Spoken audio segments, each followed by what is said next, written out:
தஞ்சை அருகே புதிதாக கட்டப்பட்டு வரும் திருமண மண்டபத்தின் மேற்கூரை இடிந்து விழுந்து விபத்துக்குள்ளானதில் தொழிலாளர் ஒருவர் பலியானார். 10க்கும் மேற்பட்டோர் படுகாயமடைந்தனர். தஞ்சை அருகே புன்னைநல்லூர் மாரியம்மன் கோவில் பகுதியில் அதிமுக ஒன்றிய செயலாளரான துரை வீரணன் திருமண மண்டபம் ஒன்றை கட்டி வருகிறார். திங்கட்கிழமையன்று திருமண மண்டபத்தின் மேற்கூரையில் கான்கிரீட் போடும் பணி நடந்தது.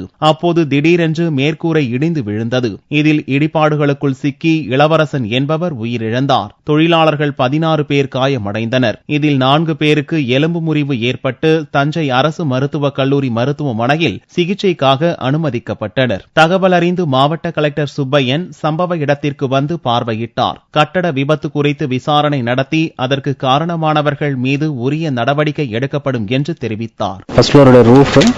என்ன காரணத்தினால சிங்க் ஆயிருக்கு, வெயிட் தாங்காம இருக்கா என்னன்றதை சொல்லிட்டு அப்ப அசஸ் பண்றோம்.